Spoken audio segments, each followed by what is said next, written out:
दिल्ली में चुनाव से पहले कांग्रेस के लिए बड़ी आफत आ गई है। दिल्ली की 7 सीटें जीतने के मकसद से कांग्रेस ने आम आदमी पार्टी के साथ गठबंधन किया। उसे 3 सीटें भी दी, लेकिन दिल्ली में कांग्रेस की उम्मीदों पर पानी फिरने की आशंका है, क्योंकि बीच चुनाव में ही दिल्ली में कांग्रेस का कप्तान पीछे हट गया है। दिल्ली कांग्रेस के अध्यक्ष अरविंदर सिंह लवली ने अपने पद से इस्तीफा दे दिया। अरविंदर सिंह लवली ने कांग्रेस से इस्तीफा नहीं दिया, बल्कि सिर्फ प्रदेश कांग्रेस अध्यक्ष पद से इस्तीफा दिया। 4 दिन के अंदर दिल्ली कांग्रेस को यह दूसरा झटका लगा है। इससे पहले दिल्ली कांग्रेस के वरिष्ठ नेता राजकुमार चौहान ने तो कांग्रेस पार्टी से ही इस्तीफा दे दिया था। 4 दिन के अंदर दिल्ली में कांग्रेस के 2 झटके लगे हैं। 2 बड़े नेताओं ने पार्टी को बड़ा झटका दिया है। सबसे हैरान करने वाली बात यह है कि दोनों ही नेता कांग्रेस के वरिष्ठ नेता हैं। अरविंदर सिंह लवली 26 साल से कांग्रेस में हैं, जबकि राजकुमार चौहान तो 29 साल से कांग्रेस पार्टी में थे।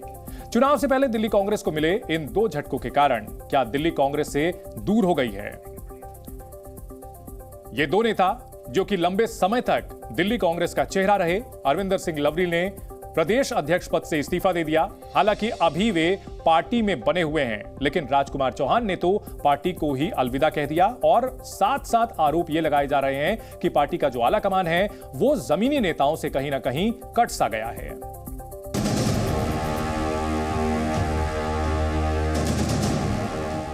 मैंने अपने मन की पीड़ा दिल्ली के तमाम कांग्रेस के कार्यकर्ताओं की पीड़ा है। अगर आपकी नीयत में खोट नहीं होता तो आप खामोश जाके रिजिग्नेशन करके आ जाते।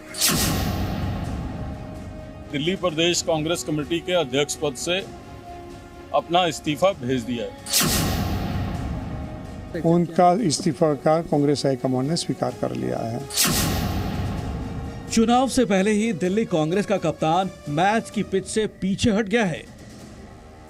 दिल्ली कांग्रेस के प्रदेश अध्यक्ष ने अपने पद से इस्तीफा दे दिया है।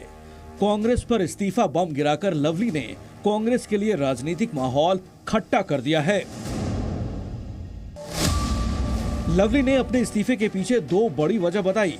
पहली वजह है आम आदमी पार्टी के साथ कांग्रेस की चुनावी दोस्ती, और दूसरी वजह है बाहरी उम्मीदवारों को टिकट। अरविंदर सिंह लवली जिन 2 उम्मीदवारों को बाहरी बता रहे हैं, उनमें एक है उत्तर पूर्वी दिल्ली से उम्मीदवार कन्हैया कुमार और दूसरा है उदित राज, जिन्हें उत्तर पश्चिम दिल्ली से टिकट मिला है। सुबह लवली ने अपना इस्तीफा गिराया और दोपहर होते होते उनका इस्तीफा मंजूर भी हो गया। इसके बाद तो लवली ने पत्रकारों के सामने अपना गुस्सा और दर्द दोनों जाहिर किया। हमारा स्टैंड जरूर ये था कि हम लोग मिलके चुनाव लड़ रहे हैं, लेकिन कभी कांग्रेस पार्टी और कांग्रेस के वर्कर्स ने ये नहीं कहा था कि हम जो है क्लीन चिट दे रहे हैं। वैसे अब लवली के लिए पार्टी में रहना उतना आसान भी नहीं रह गया है, क्योंकि जिनके साथ कुछ वक्त पहले तक वो चुनावी तैयारियों की चर्चा करते थे, अब वही उनके विरोधी बन गए हैं। वो भारतीय जनता पार्टी का दबाव हो, कोई डर हो, खुद की कोई जो है कन्वीनियंस की बात हो, पार्टी छोड़ता है तो कहीं ना कहीं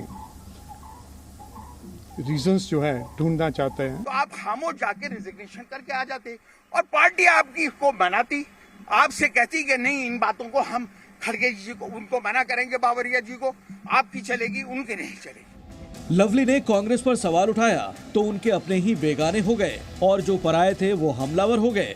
अरविंदर सिंह लवली के इस्तीफे के बाद आम आदमी पार्टी भी चुप नहीं रही, तंज कसने की मुद्रा में आ गई। सौरभ भारद्वाज ने ट्वीट कर कहा, बीजेपी पूर्वी दिल्ली का उम्मीदवार बदल रही है। सौरभ भारद्वाज ने इशारों में संकेत देने की कोशिश की कि लवली बीजेपी ज्वाइन कर सकते हैं, लेकिन अरविंदर सिंह ने साफ कर दिया है कि उन्होंने सिर्फ पद छोड़ा है, पार्टी नहीं छोड़ी। वैसे लवली ने पार्टी नहीं छोड़ी, लेकिन वो प्रेस कॉन्फ्रेंस में जिस राजकुमार चौहान के साथ मौजूद थे, उन्होंने 4 दिन पहले ही कांग्रेस छोड़ी थी। राजकुमार चौहान ने तो दिल्ली कांग्रेस प्रभारी दीपक बावरिया को ही कांग्रेस में असंतोष का जिम्मेदार ठहराया है।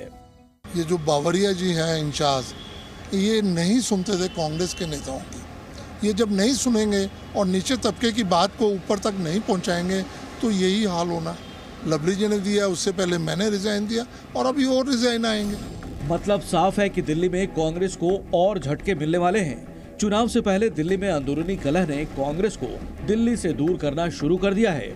वैसे भी कांग्रेस पिछले 10 सालों से दिल्ली में सूखा झेल रही है। 2014 लोकसभा चुनाव कांग्रेस का दिल्ली में खाता नहीं खुला था। 2015 विधानसभा चुनाव में भी कोई सीट नहीं मिली थी। 2019 लोकसभा चुनाव और 2020 विधानसभा चुनाव में भी कांग्रेस का नंबर 0 ही रहा। किसी भी दल में अथवा किसी भी संगठन में यदि हताशा और निराशा की स्थिति पैदा होती है तो स्वाभाविक रूप से अंतर्कलह वहां बढ़ता है। दिल्ली में 25 मई को लोकसभा चुनाव के लिए वोटिंग होनी है, लेकिन कांग्रेस अब बिना कप्तान है। अंजलि सिंह के साथ ब्यूरो रिपोर्ट, जी मीडिया, दिल्ली। कांग्रेस के लिए अमेठी और रायबरेली से उम्मीदवार घोषित करना यक्ष प्रश्न बना हुआ है। इतना सस्पेंस, इतना वेटिंग आखिर क्यों है?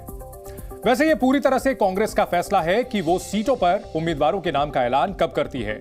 लेकिन सवाल इसलिए उठ रहे हैं क्योंकि जिन दोनों नामों की चर्चा हो रही है वो कांग्रेस के सबसे बड़े चेहरों में से एक हैं। और सवाल यह है कि अभी तक कांग्रेस की ओर से 20 लिस्ट जारी की जा चुकी है, लेकिन इन दोनों के सीटों का नाम ऐलान नहीं किया गया है। अमेठी से राहुल गांधी और रायबरेली सीट से प्रियंका के चुनाव लड़ने की चर्चा है। अब तो कांग्रेस की वर्किंग कमेटी में भी नामों पर चर्चा हो चुकी है। वैसे सूत्रों के मुताबिक कांग्रेस इन सीटों पर दोनों नेताओं के नामों का ऐलान जल्द ही कर सकती है और इसके लिए तैयारी भी शुरू कर दी गई है। राहुल गांधी के अमेठी आने के संकेत वहां खड़ी 3 गाड़ियां दे रही हैं। माना जा रहा है कि अमेठी में लखनऊ से लाई गई 3 कार राहुल के अमेठी आने का संदेश है।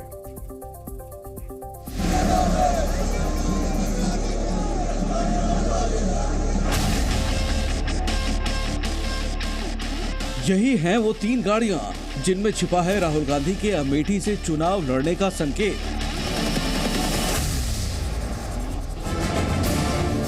ये गाड़ियां न तो राहुल गांधी की हैं और न ही प्रियंका गांधी की। फिर आखिर इसमें ऐसा क्या है जिससे राहुल के अमेठी आने का संकेत मिल रहा है? अमेठी के कांग्रेस कार्यालय में खड़ी ये गाड़ियां राहुल और प्रियंका के करीबियों की हैं। इनमें से एक गाड़ी राहुल गांधी के पूर्व नीति सचिव की है और दूसरी गाड़ी प्रियंका के करीबी की बताई जा रही है। अमेठी का चुनाव प्रचार अभियान है वो और भी तेज हो गया है। जो कार्यकर्ता और पदाधिकारी हैं वो जनता के बीच लगातार पर्चे बांट रहे हैं और अब इन पर्चों के साथ इन गाड़ियों को भी यहां पर पहुंचाया गया है, जो कि कांग्रेस कार्यालय परिसर में यहां पर आपको ये मौजूद दिखाई दे रही हैं। इन गाड़ियों पर सवार होकर कांग्रेस के सिपाही जनता तक पहुंचेंगे और चुनाव प्रचार अभियान को धार देते हुए नजर आएंगे। चुनाव से पहले इन गाड़ियों को अमेठी में चुनाव प्रचार के लिए लाया गया है और कांग्रेस के कार्यकर्ता इन्हीं गाड़ियों पर कांग्रेस के लिए प्रचार करेंगे। 2019 में भी ये गाड़ियां अमेठी लाई गई थी, लेकिन अमेठी में राहुल गांधी की हार के बाद इन्हें वापस दिल्ली बुला लिया गया था। अब जब अमेठी में राहुल गांधी के नाम की चर्चा हो रही है तो ये गाड़ियां वापस अमेठी लाई गई हैं। राहुल गांधी को अमेठी से उतारने को कांग्रेस ने सस्पेंस बना दिया है।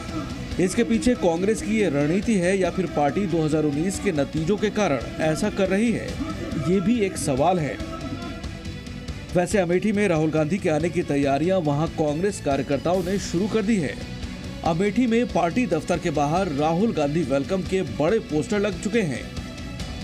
माननीय राहुल गांधी जी आ रहे हैं यहाँ पे आएंगे, यहाँ से पर्चा दाखिल होगा उनका, चुनाव लड़ेंगे और हम जीतेंगे यहाँ पे। अब की अमेठी का चुनाव, अमेठी की जनता राहुल जी का चुनाव लड़ने जा रही है और बेसब्री से कार्यकर्ता तो इंतजार कर ही रहे हैं, लेकिन अमेठी की जनता उनका इंतजार कर रही है। यहाँ से राहुल गांधी जीत रहे हैं और वहाँ प्रधानमंत्री चुने जा रहे हैं। राहुल गांधी के आने की उम्मीदों से कांग्रेस के कार्यकर्ता जोश में हैं।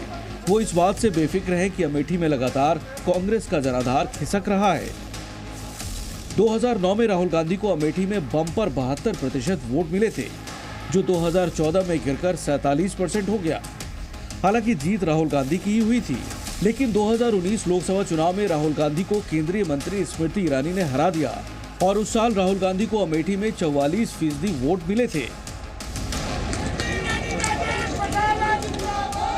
अमेठी से बीजेपी उम्मीदवार केंद्रीय मंत्री स्मृति ईरानी लगातार अमेठी में डेरा डाले हुए हैं। रविवार को स्मृति ईरानी अमेठी से सीधा अयोध्या पहुंची, जहां उन्होंने रामलला के दर्शन किए। राम मंदिर में उन्होंने भगवान राम से जीत का आशीर्वाद मांगा। वैसे पिछले दिनों खबर आई थी कि राहुल और प्रियंका भी अयोध्या में राम मंदिर दर्शन के लिए आ सकते हैं।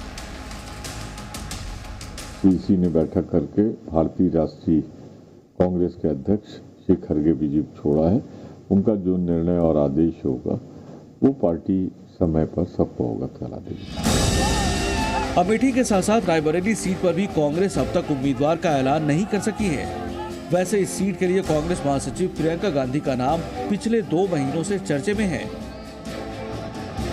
यहाँ भी कांग्रेस के लिए दिक्कत यह है कि रायबरेली में भी लगातार कांग्रेस का जनाधार गिर रहा है। कम से कम आंकड़े तो यही बता रहे हैं। रायबरेली से सोनिया गांधी लगातार जीतती आई हैं, लेकिन इस बार वो चुनाव नहीं लड़ रही हैं।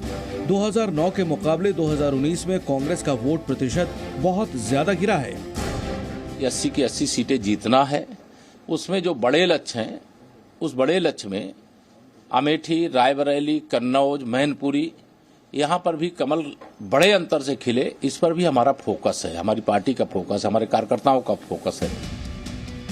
उत्तर प्रदेश में कांग्रेस की स्थिति पिछले 2 लोकसभा चुनाव में बहुत अच्छी नहीं रही है। राज्य में कांग्रेस अपने अस्तित्व के लिए लड़ रही है। सवाल है कि क्या अमेठी और रायबरेली के जरिए कांग्रेस यूपी में अपनी संजीवनी तलाश पाएगी। अमेठी से नीतीश पांडे के साथ ब्यूरो रिपोर्ट, जी मीडिया।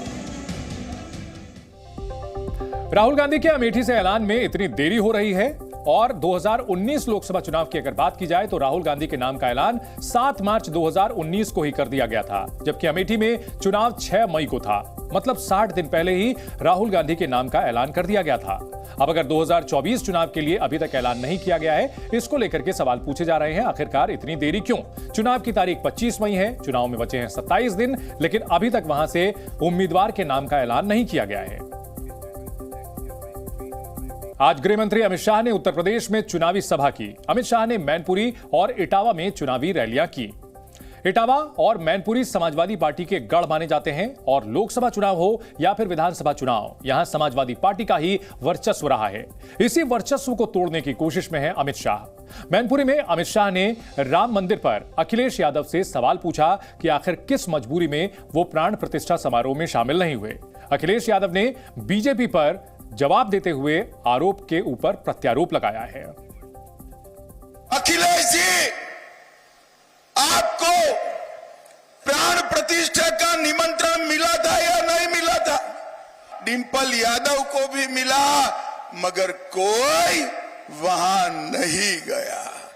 भाई और बहनों, राम मंदिर की प्राण प्रतिष्ठा में जो लोग नहीं गए हैं, उनको मालूम है कि हम वो लोग हैं जिन्होंने कार सेवकों पर गोली चलाई थी, कार सेवकों पर गोली चलाई। इस बार इस चुनाव में मन की बात लोग नहीं सुनना चाहते हैं, संविधान की बात सुनना चाहते हैं। इन बीजेपी के लोगों ने संविधान से छेड़खानी करने का मन बना लिया है और ये संविधान बदलेंगे बाबा साहब भीमराव अम्बेडकर जी का, और एक वोट डालने का जो अधिकार है वो भी छिन जाएगा। इसलिए देश की जनता बीजेपी को हराने जा रही है। जैसे जैसे 2024 के चुनाव तीसरे चरण की ओर बढ़ रहे हैं, वैसे वैसे नए मुद्दों के साथ बीजेपी और कांग्रेस के बीच सियासी घमासान तेज होता जा रहा है। अब आरक्षण को लेकर चुनाव मैदान में घमासान छिड़ चुका है।